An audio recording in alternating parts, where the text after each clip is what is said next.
문재인 전 대통령의 뇌물수수 혐의를 밝히는데 결정적인 증언을 할 수 있는 사람이 있습니다. 바로 다혜 씨 부부의 태국 이주를 책임졌던 전 청와대 행정관 신모 씨인데요.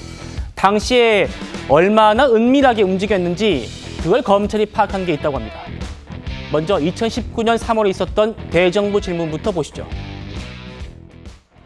총리는 대통령 사이가 어떤 회사에 취업했는지 알고 계십니까? 네, 아는 바가 없습니다. 전혀 모르십니까? 대통령께 한번 안 여쭤보셨습니까? 그 정도 사안이라고 판단하지 않습니다.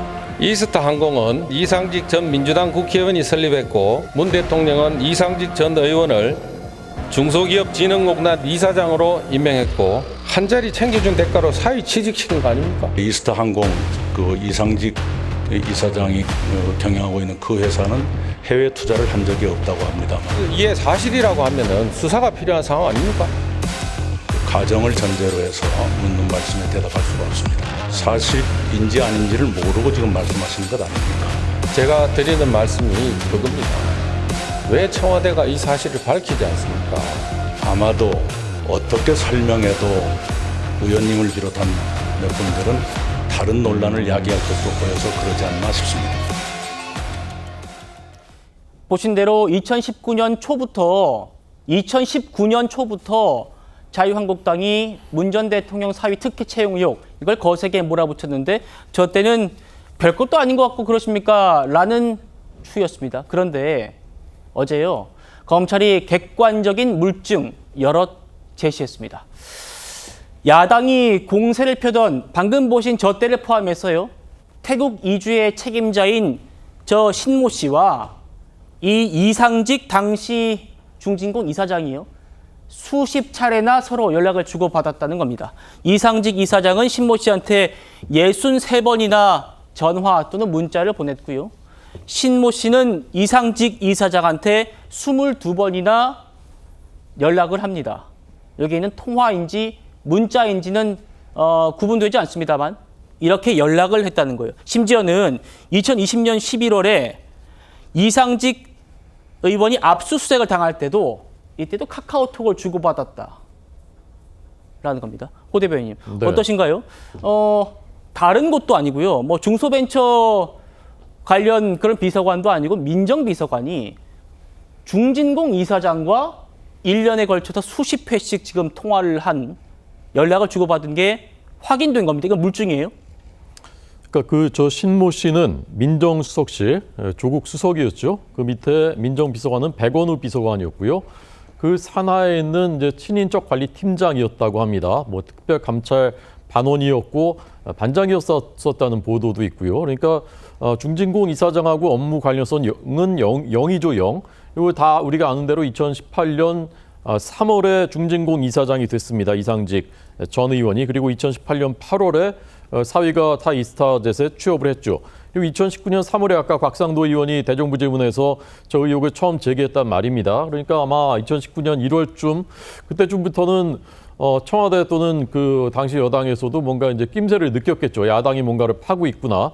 근데 딱 그때입니다. 시기가 2019년 1월부터 이상직 그 이사장이 저 신모 그 저 친인척 관리팀장한테 63회에 걸쳐서 전화나 네. 카톡을 하고 20회는 또 이쪽으로 이제 발신이 되고요.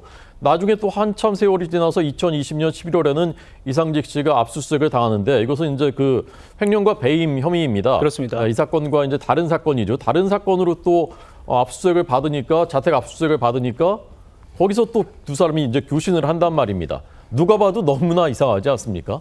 그런데 백원우 당시 민정비서관은요. 검찰 나가서 지난 2월에 소환조사 받았는데 진술 거부입니다. 아무 말을 안 합니다.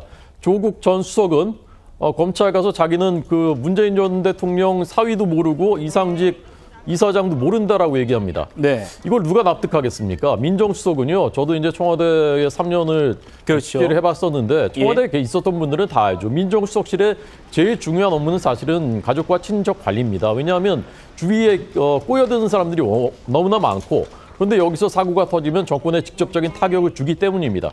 그 일하라고 사실 민정수석이 있는 겁니다. 민정비서관이 있는 거고요. 예. 그런데 모른다. 그리고 검찰 나가서는 진술 거부.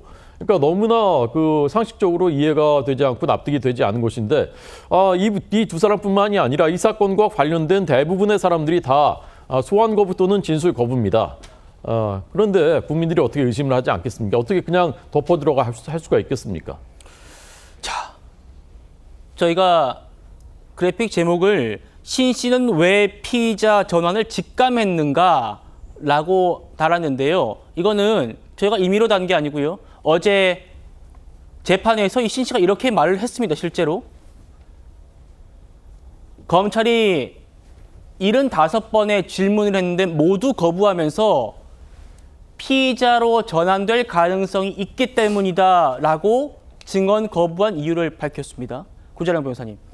75번의 질문 가운데 이 질문도 있었어요. 이상직 중진공 이사장과 왜 연락 주고받았습니까? 라는 질문도 있었는데 거기에 대해서도 답을 하지 않았습니다. 그렇습니다. 정상적인 업무를 했다면은 증언을 거부할 이유가 없거든요.